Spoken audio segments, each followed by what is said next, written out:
Well, maybe it did something different that time. It thinks it says it's live. I don't know if we're live, folks, but we're trying to be live. Hold on. Robin's monitoring it. We got our drinks. Yep, I think we're live. Woo woo! Let me toast to you, buddy. Make sure you Got our comments board up. I can't hear you. Well, welcome everybody. Robin's checking the sound, so before we get too excited about this, you are live, Phantom 7. All right. Oh yeah, this is fun. Can they hear? Oh yeah, look at this. This is cool. All right, Phantom 7 says we're live. And can you hear? I can see you on YouTube. Perfect. Peter K. Can you hear us?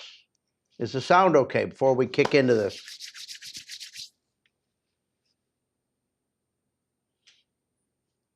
I hear you say we're live. Fun. You know, that I love this feature of being able to pop up a question right on the screen that everybody can see. All right. Alex says it sounds good. Okay. All right. We've got Alex says yes. All right. After that, I need. It is the Happy Hour Huddle, by the way, everybody. How many times have we sat and talked dogs with a cocktail? Many. I'm here with good friend, colleague, one of the, without a doubt, top all-age handlers in the country this day, Craig Crook. Craig? Hi, Pat. Good to have you, my friend. Thank you for having me.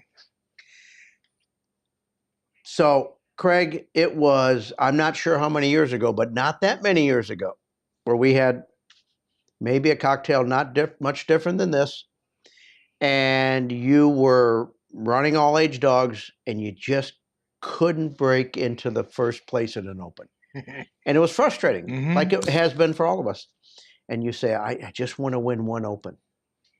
Well, that wasn't that long ago, was it? No, it was 2020.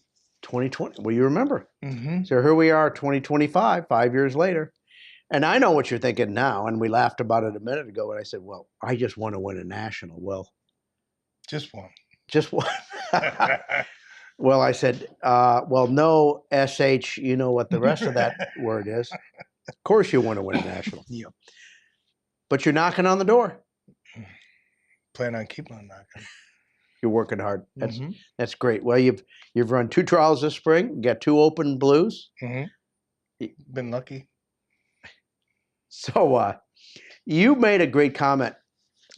I mean, and we're about Vince Lombardi. We're great fans of. Well, we're cheeseheads. I mean, you're a cheesehead from birth. Full blown. From Wisconsin, and I've been a Green Bay Packer fan. But Vince Lombardi, one of the great all-time coaches, and you quoted him because I said, Craig, I said you just wanted to win one open. Now you're mad if you don't win all of them. And what did Vince say? I said, I'm not worried about losing. I'm worried about not winning. So I'm not worried about losing. I'm worried about not winning. Does it take that mentality to be good? I think so. I think you better have a little bit extra to come into every send for a mark, every send for a blind, or every cast you give. You better have a little bit extra. If you don't, that's okay. That's your choice. Well, that makes it easier for you when you're competing against him, right? That's why it's okay. That's why it's okay. So, wow, I got so many things to ask you. The first one is, do you think being, I mean, okay, so let me give you guys a little background here. 20 years ago, ish, maybe it's right around 20 years ago. Right around there. Craig launched into being a professional dog trainer as an associate trainer at Right Start Kennels with Jim Van Engen. Correct. Jim gave me a chance. Gave you a chance. All you want is a chance. That's all I wanted. And you trained a bunch of basics dogs, and you did a heck of a job. How has your time as a basics trainer and understanding the fundamentals helped you as an all-age trainer and handler? When you see where they come from which I didn't see for years where they needed to be because they went to other places. But when you start to see what they need to have later on in life, you have a much better understanding of what you're doing early on. I can tell you that right now. It makes a big difference. I mean, in a good way. So do you think you're a better all-age handler because you learn to understand the nuts and bolts I would of like the to of think. the? Yeah, I would like to think. I so. would think so too. I would like to think so because we have a number of dogs on the truck right now that I've raised from puppy on and whatnot, and you see a different. You look at it a little bit different, and I don't know the right way to describe it, but you look at it a little bit different. Well, as a young dog trainer, you've got to become a problem solver, Right? Because you create them and you got to fix them. and so you got a little bit. Every dog's got a little different temperament, a little different, and you got to figure out. And I use this word buttons to push, and I'm not talking about e-collar buttons. I'm talking about just like you would any athlete, just like Vince Lombardi did. I mean, every person is different. What motivates them versus what encourages them, and that's really got to be a big part of it. It's a huge part of it, and sometimes you got to dig a hole that causes some trouble, but coming out of that hole, they're a better dog from it.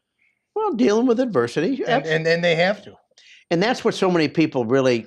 I mean, they think that they avoid every day should be perfect. It's got to be flowers and everything's great. Well, that's what I think we felt that at one time in our career, but Mm-hmm. you quickly learned it's not helping them.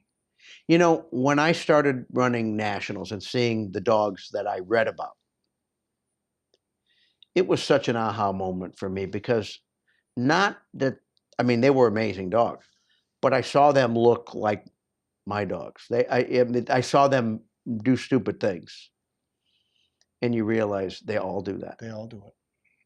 And that was profound to me that even the greatest dogs had holes. They had bad days. Mm-hmm. And I'm sure the majority of the people here, when they look at their dog, you know, they're going to be overly critical. They're always saying when they're never going to measure up. And oh, look at they had a bad day. But I mean, you know, one of the greatest dogs I spent a bunch of time around. I only watched was Aces High. Okay.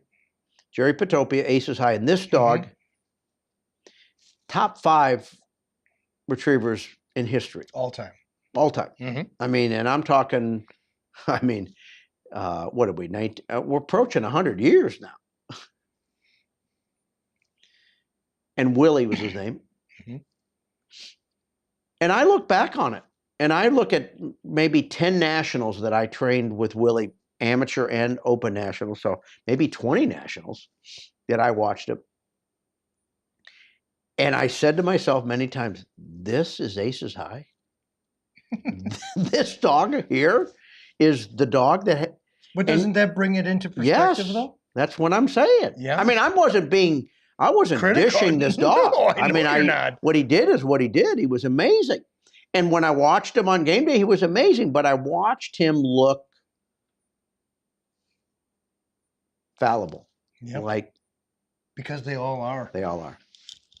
That's the amazing part about it. When did you come to that? Did you come to that conclusion as well?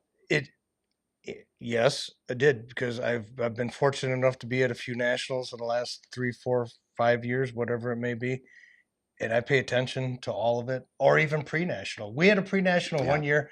We had 1,500 points in our pre-national group. 1,500 points. So now let me put that in perspective, because you win one major stake, that's 5 points.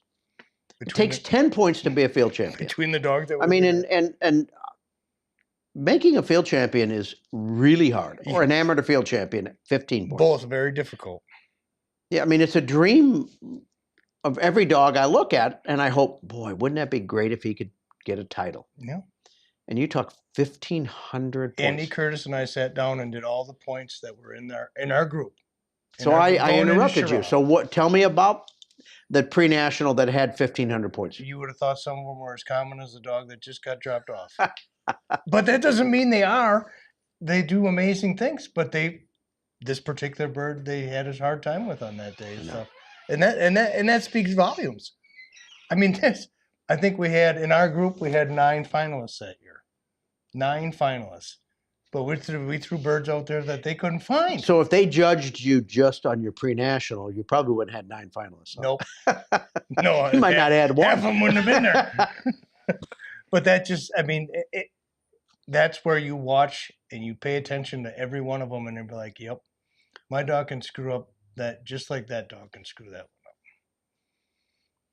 That's a big thing. That's the reality. So kicking dirt over every mark.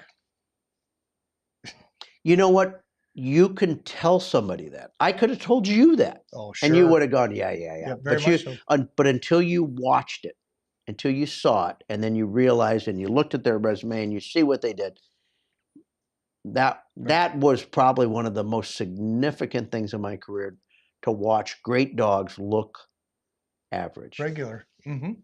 At times. And so when you see dogs that you don't know if they're great look average, you don't discount their potential. Nope.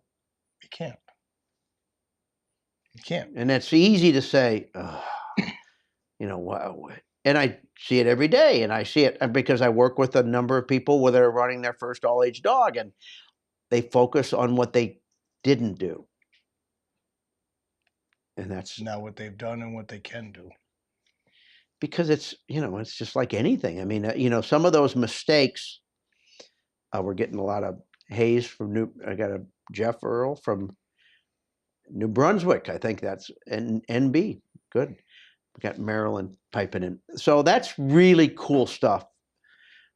So the question now that I propose to you, that I've given you a heads up to think about a little bit, is what would Craig right now, 20 years later, training a bunch of, starting out, getting his first chance, standing next to a bunch of young dogs that many of them turned out to be dogs that we read about that are in the record books, and now running all-age dogs and standing next to dogs that are going to be in the record books. What would you say to Craig 20 years ago when you first started? What advice would you give? And I'm saying that because what advice would you give somebody new that's starting? Judging effort. Judging effort rather than what happened. Judging how hard they're trying rather than just whether they did it right or wrong. And I still struggle back and forth with that right now. But I wish I'd have done a better job of it early on. Like, I think sometimes maybe they weren't understanding what I wanted them to do. And I pushed it in a direction of like, you're just not doing what I want you to do. So judging their effort, I think, for me, is one of the biggest things there is. It's our biggest responsibility. So going from if I could have talked to myself before and now, that's where it would be. You got to do, and I still need to do better at it. Yeah. Doing better, reading that, hey, he's trying really hard. He's just not doing it right. Right. There's a difference between making a mistake and not trying. Right. If you're not trying, I mean, we got a whole nother ball game to talk about. But if you're trying really hard and it's just not turning out right, that's different. Well, think of it as yourself growing up as a kid in school. I mean, there were days where you sloughed off and you didn't do your homework, and there was days where you're trying your guts out and you just couldn't find the right answer. It still didn't go right. Right. And if you get beat up, when you're trying, and I say beat up when you're trying, then you're going to quit trying. Right.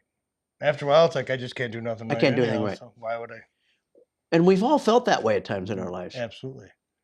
But that's my biggest. And it chokes me up to think that I don't want my dogs to feel that way. Like, listen, you can make a mistake, and I'm going to show you again. And once I show you, I can establish non-negotiable standards. If this is the way we're going to do this. There could be a different recourse, right? And I'm not going to budge on this. But if you're making an honest mistake and you're trying, right, I've got to treat it way different. I've always wished that I had done better than that early, and I still wish to do better now. All of us have. And the fact that you recognize that, and that, is probably the most significant thing of all. Because you're right, every day I read, from the minute you open the door handle on the vehicle, you start saying, is this dog trying to be a team player? Yep. Does he bust out and have his own agenda? Or is he putting in the effort that Is he trying? Right. It's a tough read now. Don't get me wrong. Oh, you bet it is. And it's a real tough read. And I guess I've become more patient in the interpretation as I've gotten older. I mean, I think, you know what?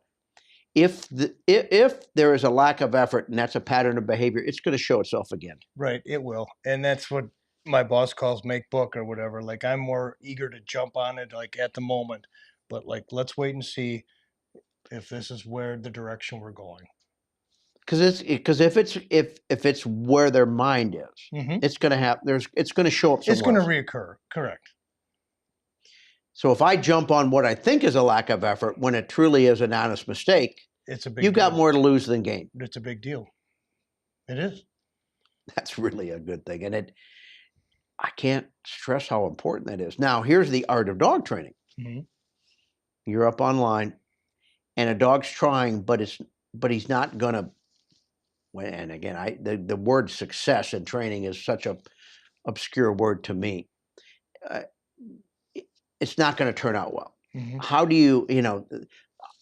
you work pretty hard to find a way to reward that dog trying, either through gunner help or something, versus a dog knowing what it is and just not giving effort. Mhm. Being able to mold and change the scenario so that dog that is trying but isn't quite getting it doesn't quit It trying. has a great outcome. Right. Mhm. Yes. The other ones I don't feel so bad for. Right. Right. Right. And it is without a doubt, interpreting effort is the single most important thing you can do as a dog trainer. And probably one of the more difficult things to do. And I wrote that sometime, and I actually two people can watch the same thing and get a say different read. yes. And when you're an owner and you're emotionally invested in a Yeah, dog, that's different. it makes it even harder yet, doesn't Sure, it? it does. Because you feel like, you feel betrayed almost, Mhm. right? That's true. Like, well, this dog loves me. Why? I mean, Why would he he's let me possibly- down. Why would he possibly do that to me? Well, he didn't do it to you. Yeah, and I remember I did something on effort, and I said, "What is effort? Effort is an earnest attempt. Mhm. That's all I want. I want you just to give me a decent try." If you got 24 dogs that'll give you an earnest attempt, then you've had a good day. And then Whether they did it perfect or not, then if you got a program that nurtures that effort, they're going to be some all right dogs. now you're going to get the best they can give you. Yep. I mean, talent is a funny thing. I mean, there's a lot of God-given things. We can nurture it, but if you can, if they'll give you if they'll try. So how long did it take when I asked you that question? Was it obvious that? No. Again, let me tell you what the question was. I asked Craig. I said, "What would Craig today tell the Craig from 20 years ago?" And your answer was fantastic, and it to me it chokes me up a little bit because it's such. I can think of all of the scenarios. Sometimes I was right. Sometimes I was wrong. That's what I think about the most, especially with the little dogs. Was I asking too much? Were they trying and they didn't understand, or were they just that's what bothers me. But if we don't ask ourselves that, and and if you got it all figured and look out, at, I mean, but Craig, we're talking how many thousands of dogs that you and I have stood next to and looked at and done that, and then many of our folks watching are like looking at the first dog or 5 dogs, and we're still stressing about, am I interpreting this right? Mhm. And probably will forever. If you don't, then you already that's when you're getting yourself in Right. trouble. I agree. All right. Well, I'm going to toast to that. That's our happy hour huddle tonight. Craig Crook, Autumn Run Kennels.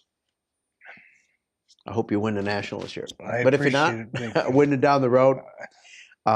Great discussion. Keyword effort. That's the word of the day. So thank you folks for being here. Craig, thank you for being here. And We're going to finish our cocktails and go have a dinner and probably talk more dogs. Good night, everybody, and we'll see you soon. Bye-bye.